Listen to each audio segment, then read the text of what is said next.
बिस्मिल्लाहिर्रहमानिर्रहीम। अस्सलाम वालेकुम काश्तकार भाइयों, गंदम का पौधा आपको कितने दाने देगा, सिट्टे के अंदर दानों की तादाद कितनी होगी, टाइम शुरू हो गया है।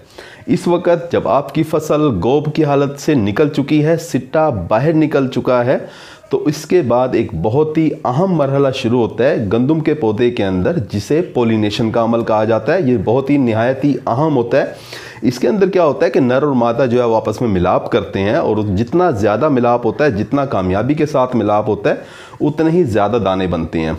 काश्तकार भाइयों, अगर इस पोलिनेशन के अमल के अंदर, अगर इस नर और मादे के मिलाप के अंदर कुछ चीज़ें, कुछ अवामिल जो हैं वो असरअंदाज हो जाएं, तो दानों की तादाद कम हो जाती है। गंदम की फसल से भरपूर पैदावार हासिल करने के लिए इन छोटे छोटे मराहिल का ख्याल रखना बहुत ज़रूरी है। अगर हमारे काश्तकार इन मराहिल का सही तरीके से ख्याल रखें तो वो गंदम के पौधे के अंदर दानों की तादाद को बढ़ा सकते हैं। पोलिनेशन का अमल 3 से 5 दिन के अंदर मुकम्मल हो जाता है। इसके ऊपर कौन कौन से अवामिल असरअंदाज होते हैं और आप अपनी फसल से किस तरह से दानों की तादाद को बढ़ा सकते हैं, इसके बारे में आज हम बात कर रहे होंगे। अगर आपने हमारा चैनल सब्सक्राइब नहीं किया तो चैनल को फौरन सब्सक्राइब कर दें। अगर आप गंदम के काश्तकार हैं तो साथ में बेल के बटन को दबा दें, ताकि फसलों के मुतालिक हमारी जितनी भी वीडियो होती हैं वो आपको बर वक्त मिल सकें। काश्तकार भाइयों, गंदम की फसल 80 से 90 दिन की फसल जब होती है तो गोब की हालत में होती है, जिस वक्त सिट्टा अंदर होता है। जैसे ही वो 90 से ऊपर जाती है तो 90 और 100 दिन के अंदर तकरीबन सिट्टा जो है वो बाहर निकल आता है।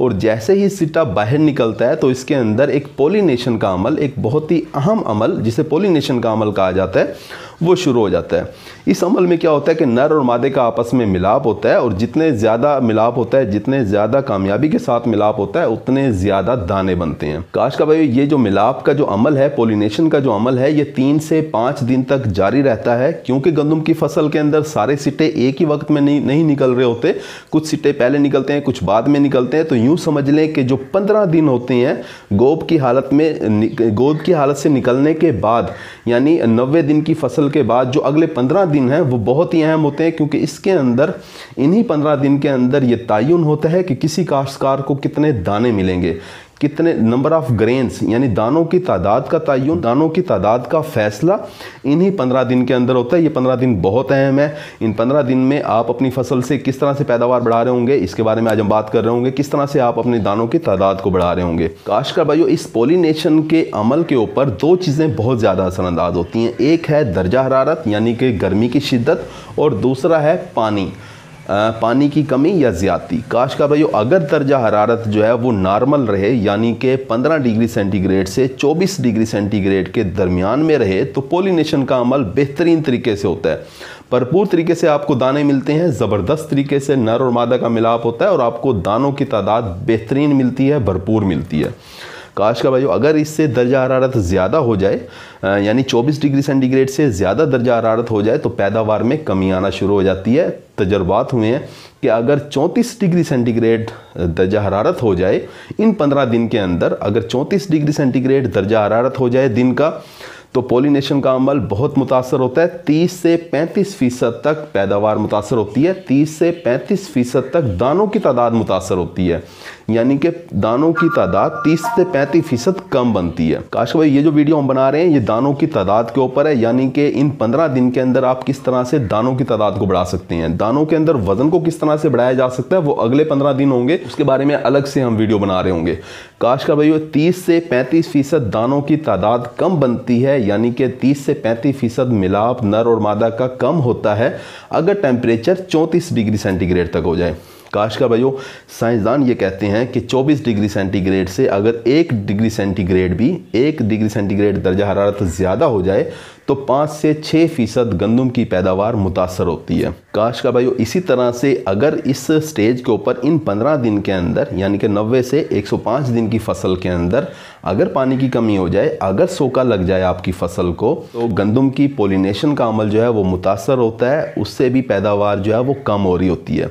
काश्तकार भाइयों, इस स्टेज के ऊपर पानी इसीलिए कहा जाता है कि गोब की हालत के अंदर पानी लगा दें, ताकि सिट्टा जो है वो भरपूर ताकत के साथ निकले, और उसके बाद जब पोलिनेशन का अमल हो तो उस वक्त भी पौधे के पास अच्छा खासा पानी मौजूद हो, वो पानी इस्तेमाल करे, ज़्यादा से ज़्यादा मिलाप करे, ज़्यादा से ज़्यादा आपको दानों की तादाद दे।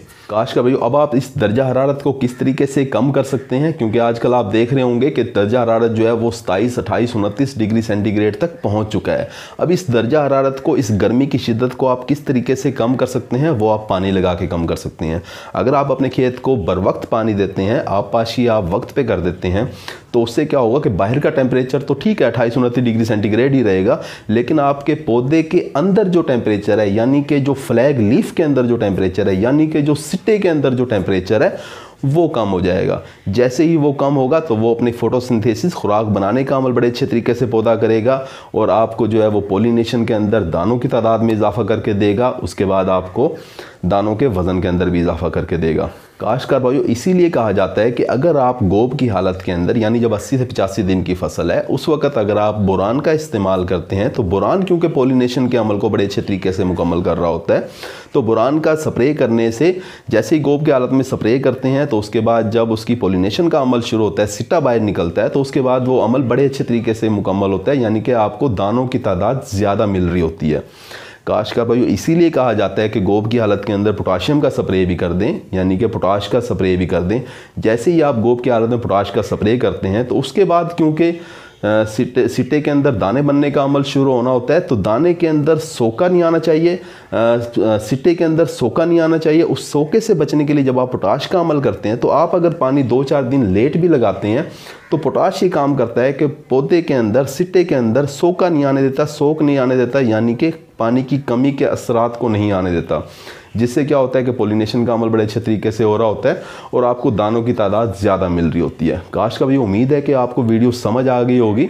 आपने किस वक्त पानी लगाना है ये भी समझ आ गया होगा, आपने बोरान का इस्तेमाल क्यों करना है और किस लिए करना है ये भी समझ आ गया होगा, पोटाश का इस्तेमाल कितना ज़रूरी है इसका भी पता चल गया होगा। उम्मीद है कि इन चीज़ों पर, इन हिदायत पर अमल करके आप अपनी गंदम की पैदावार को बढ़ा लोगे। हमारे लिए दुआ कर दिया करें। अपना ख्याल रखिएगा। अल्लाह।